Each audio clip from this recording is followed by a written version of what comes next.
Director ಯಾರು ಅಂತ ನೋಡಿದ್ರೆ, Hi guys, welcome to my channel. This is Karthik Javier. Yes, Kichcha Sudeep ಅವರ ಅಪ್ಕಮಿಂಗ್ ಮೂವಿ ಲಿಸ್ಟ್ ನ ಒಂದು ಅಪ್ಡೇಟ್ ವಿಡಿಯೋ ಮಾಡಿದ್ದೆ. ಅದಕ್ಕೊಂದು ಕಮೆಂಟ್ ಬಂದಿತ್ತು.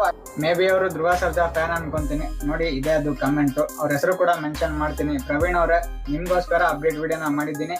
ಯುವರಾಜ್ ಕುಮಾರ್ ಆಯ್ತು, ಕಿಚ್ಚ ಸುದೀಪ್ ಆಯ್ತು, ಈಗ ಧ್ರುವ ಆಯ್ತು. ನೆಕ್ಸ್ಟ್ ಇರೋದು ಅಪ್ಕಮಿಂಗ್ ಮೂವಿ ಲಿಸ್ಟ್ ನ ನಾನು ಅಪ್ಡೇಟ್ ಮಾಡಬೇಕು. ಕಮೆಂಟ್ ಮಾಡ್ಬಿಟ್ಟು ತಿಳಿಸಿ.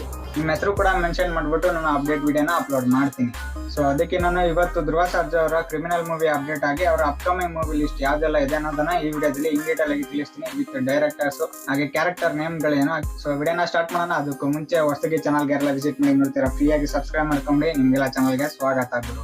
ಧ್ರುವ ಸರ್ಜಾ ಅವರು ಕ್ರಿಮಿನಲ್ ಆಗಿದ್ದಾರೆ ಅಂತಾನೆ ಹೇಳ್ಬೋದು. ಆದ್ರೆ ಯಾವ್ದೋ ಕೇಸು ಮಾಡ್ಕೊಂಡಿಲ್ಲ, ಜೈಲ್ಗೂ ಕೂಡ ಹೋಗಿಲ್ಲ. ನೆಕ್ಸ್ಟ್ ಸಿನಿಮಾದಲ್ಲಿ ಕ್ರಿಮಿನಲ್ ಆಗಿ ಆಕ್ಟ್ ಮಾಡ್ತಾ ಇದ್ದಾರೆ. ಆ ಸಿನಿಮಾದ ಡೈರೆಕ್ಟರ್ ಬಂದ್ಬಿಟ್ಟು ಕೆರೆ ಬೇಟೆ ಸಿನಿಮಾದ ಡೈರೆಕ್ಟರ್ ರಾಜ್ ಬಿ ಗುರು ಅವರು. ಧ್ರುವ ಸರ್ಜಾ ಅವರು ಇದುವರೆಗೆ ಕಾಣಿಸ್ಕೊಂಡಿರೋಂತಹ ಪಾತ್ರದಲ್ಲಿ ಕಾಣಿಸ್ಕೊಂಡಿದ್ದಾರೆ ಅಂತಾನೆ ಹೇಳ್ಬೋದು ಈ ಕ್ರಿಮಿನಲ್ ಸಿನಿಮಾದಲ್ಲಿ.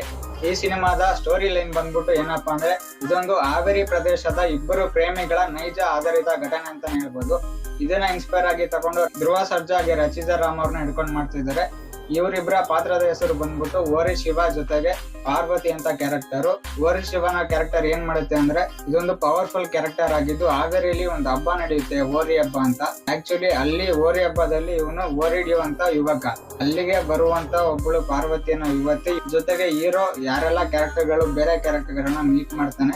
ಅಲ್ಲಿ ಇವ್ರಿಗೆಲ್ಲ ಯಾವ ತರ ಮೋಸ ಆಗುತ್ತೆ, ಏನ್ ಕಥೆ ಅನ್ನೋದನ್ನ ಡೆಪ್ತ್ ಆಗಿ ತುಂಬಾ ಚೆನ್ನಾಗಿ ಸಿನಿಮಾ ಮಾಡಿದ್ದಾರೆ. ಇದಕ್ಕೆ ಇವರ ಅಮ್ಮನ ಕ್ಯಾರೆಕ್ಟರ್ ಮಾಡ್ತಿರೋದು ತಾರಾ ಅವರು. ಆಕ್ಚುಲಿ ಬರ್ಜರಿ ಸಿನಿಮಾದಲ್ಲಿ ಮಾಡಿದ್ರು, ಅದು ತುಂಬಾ ಚೆನ್ನಾಗಿ ವರ್ಕ್ ಆಗಿತ್ತು. ಸೊ ಅವ್ರನ್ನೇ ಮೈಂಡ್ ಅಲ್ಲಿ ಇಟ್ಕೊಂಡು ಇದಕ್ಕೆ ತಗೊಂಡಿದ್ದಾರೆ. ಮ್ಯೂಸಿಕ್ ಡೈರೆಕ್ಟರ್ ಯಾರು ಅಂತ ನೋಡಿದ್ರೆ ಚಂದನ್ ಶೆಟ್ಟಿ ಅವ್ರನ್ನ ಪಿಕ್ ಮಾಡಿದ್ದಾರೆ, ರಾಜ್ ಬಿ ಗುರು ಅವರು. ಈ ಸಿನಿಮಾದ ಕಂಪ್ಲೀಟ್ ಏನಿದೆ ಸ್ಟೋರಿ ಸ್ಕ್ರಿಪ್ಟ್ ನ ಇವ್ರಿಗೆ ಹೇಳಿದ್ದಾರೆ ಅಂತಾನೆ ಹೇಳ್ಬೋದು. ಇದೊಂದು ಉತ್ತರ ಕರ್ನಾಟಕ ಶೈಲಿ ಭಾಷೆ ಆಗಿರೋದ್ರಿಂದ ಸ್ವಲ್ಪ ಇನ್ನೂ ರಗಡ್ ಆಗಿ ಕಾಣಿಸುತ್ತೆ. ಚಂದನ್ ಶೆಟ್ಟಿ ಒಂದು ಒಳ್ಳೆ ಪಿಕ್ ಅಂತಾನೆ ಹೇಳ್ಬೋದು. ಜೊತೆಗೆ ಧ್ರುವ ಸರ್ಜಾ ಅವರು ಈ ಸಿನಿಮಾದಲ್ಲಿ ಫುಲ್ ಫ್ಲೆಡ್ಜ್ ಆಗಿ ಉತ್ತರ ಕರ್ನಾಟಕ ಭಾಷೆನ ಮಾತಾಡ್ತಾರೆ. ಚಂದನ್ ಶೆಟ್ಟಿ ಅಂದಂಗೆ ನನ್ಗೆ ಅದೇ ಜ್ಞಾಪಕ ಬರ್ತದೆ. ಖಾಲಿ ಗವಾಯ್ ತೊಟ್ಟುಕೊಂಡು ಹುಡುಗ ದಾರ ಕಟ್ಟುಕೊಂಡು ಗಡ್ಡ ಮಿಸೆ ಬಿಟ್ಟುಕೊಂಡು ಬಂದ ನೋಡಲೆ ಅಣ್ಣ ಬಂದ ನೋಡಲೆ ಅಂತ.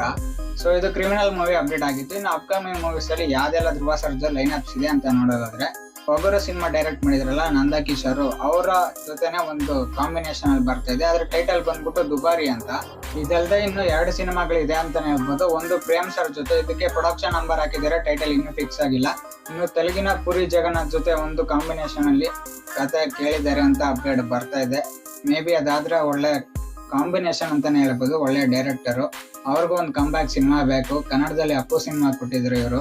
ಕ್ರಿಮಿನಲ್ ಮೂವಿ ಶೂಟಿಂಗ್ ಎಷ್ಟು ಶೆಡ್ಯೂಲ್ ಕಂಪ್ಲೀಟ್ ಆಗಿದೆ ಅಂತ ನೋಡಿದ್ರೆ, ಫಸ್ಟ್ ಶೆಡ್ಯೂಲ್ ಆಲ್ಮೋಸ್ಟ್ ಕಂಪ್ಲೀಟ್ ಆಗಿದೆ ಅಂತಾನೆ ಹೇಳ್ಬೋದು. ಹಾವೇರಿ ಸುತ್ತಮುತ್ತ ಭಾಗಗಳಲ್ಲಿ ನೈಜ ಸ್ಟೋರಿ ಆಗಿರೋದ್ರಿಂದ ಅಲ್ಲೇ ತೆಗಿತಾ ಇದ್ದಾರೆ. ಆಲ್ಮೋಸ್ಟ್ ಕಂಪ್ಲೀಟ್ ಆಗಿದೆ. ಕೆಲವೊಂದು ಗ್ಲಿಮ್ಸ್ ಕೂಡ ನೋಡಿರ್ತೀರಾ, ನನ್ನ ಚಾನಲ್ ಅಲ್ಲಿ ಕೂಡ ಅಪ್ಲೋಡ್ ಮಾಡಿದೀನಿ, ಹೋಗಿ ಚೆಕ್ಔಟ್ ಮಾಡಬಹುದು ಯಾರಾದ್ರೂ ನೋಡಿಲ್ಲ ಅಂದ್ರೆ. ಇದಾಗಿತ್ತು ಧ್ರುವ ಸರ್ಜಾ ಅವರ ಕ್ರಿಮಿನಲ್ ಮೂವಿ ಅಪ್ಡೇಟ್ ಆಗಿ ಅವರ ಅಪ್ಕಮಿಂಗ್ ಮೂವೀಸ್ ಲಿಸ್ಟ್. ವಿಡಿಯೋ ಇಷ್ಟ ಲೈಕ್ ಮಾಡಿ, ನಾ ಸಬ್ಸ್ಕ್ರೈಬ್ ಮಾಡ್ಕೊಳ್ಳಿ, press the bell icon to get all notifications. Thank you.